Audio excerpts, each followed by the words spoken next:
Alex a déjà eu l'occasion de le faire, mais je tenais également à te souhaiter une très belle année 2019, vraiment plein de bonnes choses, la santé, la réussite. Et nous, on espère avoir de très bons matchs tennistiques. Donc pour commencer cette année, on va faire un petit état des lieux des cadors après une semaine de compétition et surtout à une semaine de l'Open d'Australie. Quels sont les joueurs qui vont nous offrir le plus de garanties pour le Grand Chelem australien?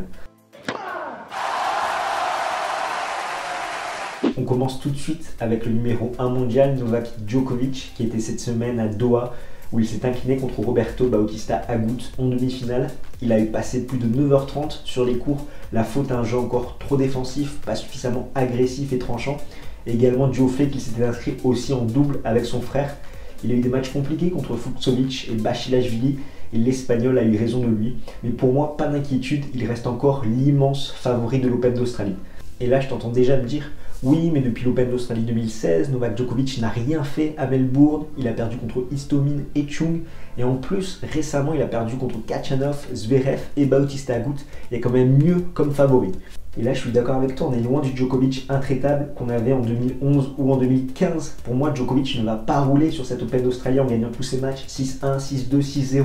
Loin de là, il va avoir des matchs accrochés, perdre des sets.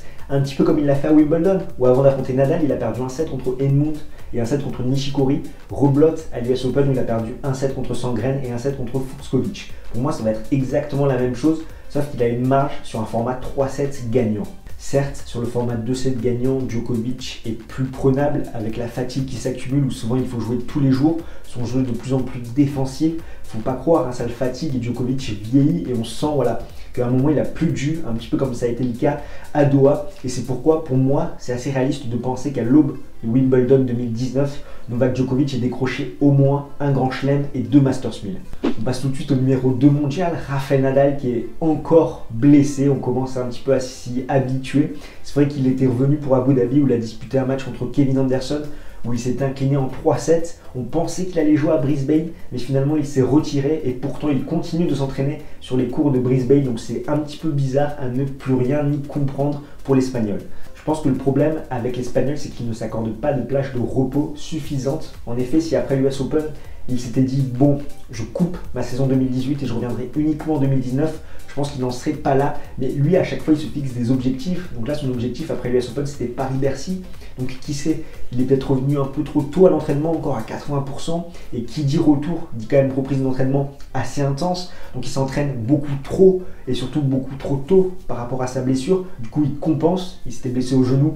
Il a compensé cette fois-ci aux abdominaux. Et reblotte un petit peu cette année, où il s'était fixé comme reprise à Abu Dhabi, où il a réussi à aller à Abu Dhabi, mais derrière il y a cette petite alerte à la cuisse à Brisbane, et peut-être que pour moi là il a encore une fois repris l'entraînement trop tôt, il a voulu y aller trop fort, et du coup il a compensé, là avec son opération à la cheville, cette fois-ci il a compensé sur sa cuisse. Pourtant sur le papier les choix sont plutôt bons. Sur une interview qu'a donné Carlos Moya à l'ATP, il a fait le constat suivant, que Nadal a très peu joué en 2018, mais que quand il a joué à 100% de ses moyens, il a été très compétitif, et il finit quand même l'année numéro 2 mondial.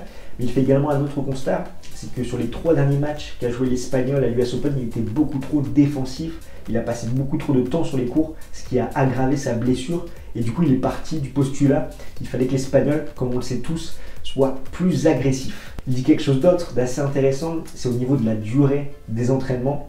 Il a dit que maintenant, voilà, Rafa a 32 ans passés, il n'avait plus besoin de s'entraîner 3 heures par jour, que 2 heures grand maximum, ça suffisait, et qu'il fallait s'entraîner plusieurs fois par jour, uniquement pendant les tournois pour cibler des points précis. Et sur le terrain, ces petits ajustements se sont fait sentir, notamment au service, où il lève son bras beaucoup plus tard, il tourne beaucoup moins son corps, ce qui fait qu'il va moins forcer, d'une part sur sa cheville qui a été opérée récemment, mais également parce qu'en 2018, la plus grosse faiblesse de Nadal, c'était sa première balle où il sliceait beaucoup trop. Et là, avec cette nouvelle prise, en fait, il va gagner un petit peu en vitesse et il va avoir un effet beaucoup plus à plat. Et d'autre part, ça s'est vu sur ses jeux de retour à Abu Dhabi contre Kevin Anderson, où il s'est avancé et il a essayé d'être agressif dès le premier coup de raquette.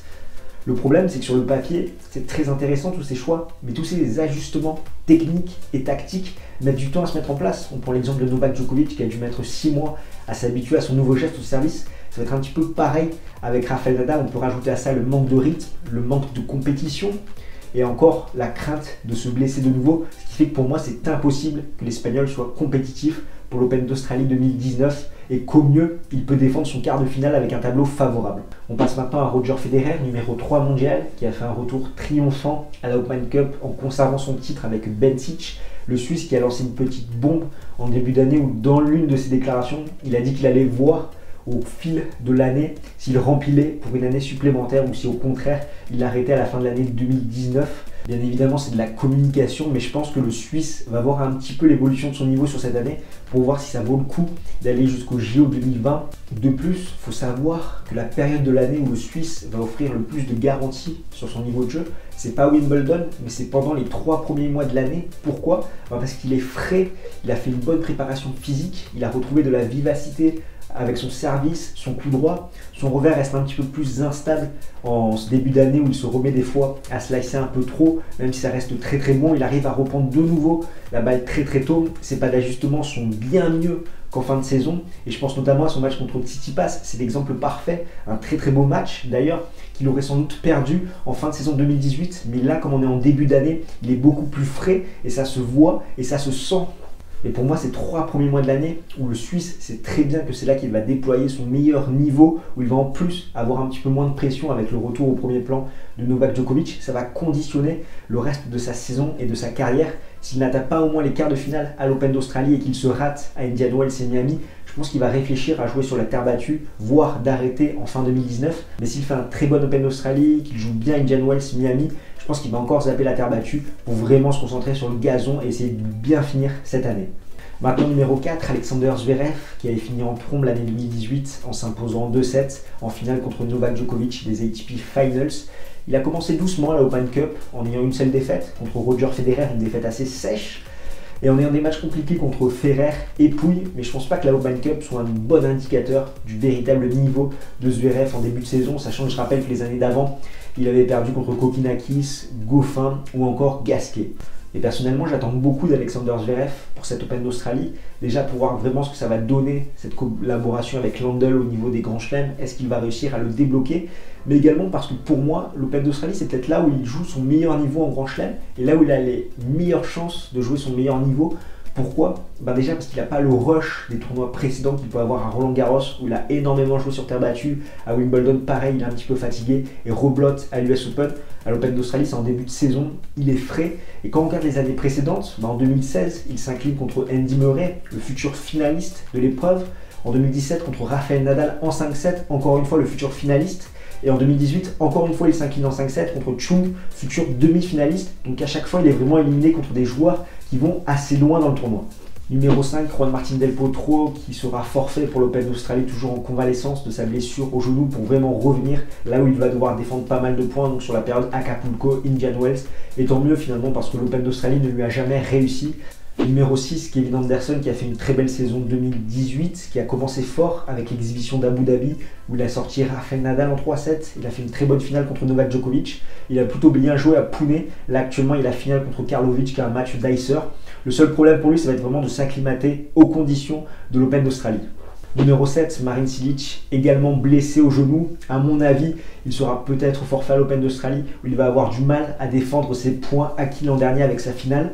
Numéro 8, Dominic Thiem. Bon, je pense que lui sera invisible jusqu'à la période sur terre battue. Vraiment très très mauvais en ce début d'année. On le sentait vraiment pas dedans et qu'il faudra vraiment attendre les premiers matchs sur terre battue pour le voir retrouver de la confiance.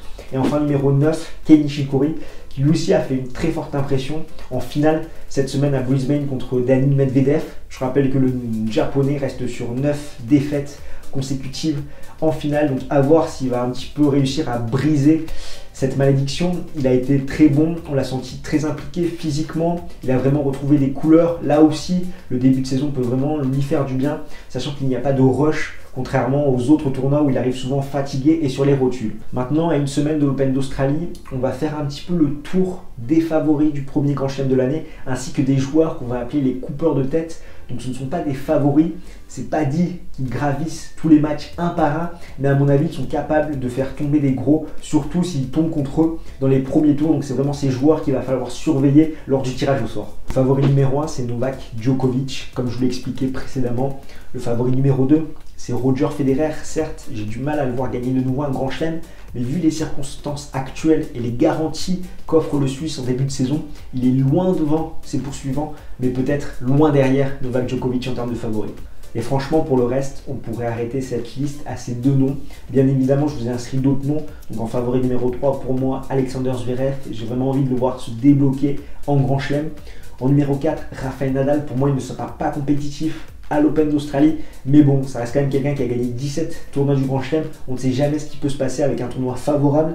En numéro 5, Kei Nishikori, qui a toujours très bien joué à l'Open d'Australie. Il a fait 3 quarts de finale là-bas. Sur ses 8 participations, il a passé 6 fois la première semaine. Et enfin, en numéro 6, Kevin Anderson. Anderson que j'ai mis derrière Nishikori, sachant que le japonais, ce sera lui acclimaté aux conditions australiennes. Ainsi, le gagnant de l'Open d'Australie 2019 se trouve parmi ces 6 noms. Maintenant, on va voir un petit peu les coupeurs de tête. Donc le premier, c'est Karen Khachanov. Même si on ne l'a pas vu énormément en ce début de saison, il a eu plutôt quelques contre-performances. Mais je rappelle qu'il avait fait un bon match contre Del Potro en 2018 à l'Open d'Australie. L'autre coupeur de tête, c'est Borna Coric. Ensuite, il y a Stefanos Tsitsipas qui a plutôt fait une bonne Open Cup. Il a très bien joué contre Roger Federer. On a également Daniil Medvedev qui lui est en finale de Brisbane. Il avait gagné Sydney en 2018 pour perdre finalement contre Chung au deuxième tour de l'Open d'Australie.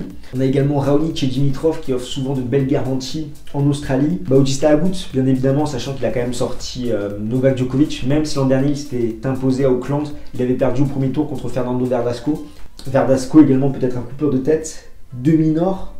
Et ensuite, on a tous les joueurs que vous allez voir en gras qui ne sont pas parmi les 32 premières têtes de série. C'est-à-dire qu'un top 4 peut tomber contre un de ces joueurs au premier tour. Donc je parle bien évidemment de Kyrgios, Berdych, Wawrinka, Tsonga et Murray. Ça va être vraiment les joueurs à éviter, sachant qu'ils ont montré quand même de belles choses. Je pense notamment à Wawrinka, Tsonga et Berdych. En ce début d'année, Kyrgios est toujours dangereux en Australie, chez lui.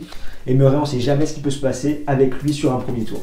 Donc voilà ce qu'on pouvait dire pour cet état des lieux. N'hésite pas dans les commentaires à nous donner ton avis, à lâcher un petit pouce bleu si tu as aimé la vidéo, à t'abonner à notre chaîne pour ne plus rien manquer de l'actualité tennis. Surtout qu'on va scruter de très près le tirage au sort de l'Open d'Australie.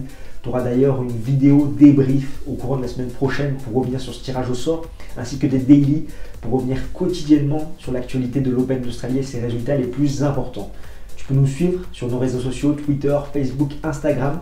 Et on a également lancé un Discord. Donc un Discord, c'est un ensemble de salons pour chatter avec d'autres passionnés de tennis. Actuellement, on est plus de 100 connectés. Donc rejoins-nous pour pouvoir parler de ta passion avec d'autres fans de ce sport. Au courant du mois de janvier, tu auras également une interview qui va sortir avec un invité très spécial. Et on lancera également un jeu concours directement lié à cette interview. Donc surtout, reste connecté. Moi, je te dis à la prochaine. D'ici là, porte-toi bien. Ciao, ciao tout le monde.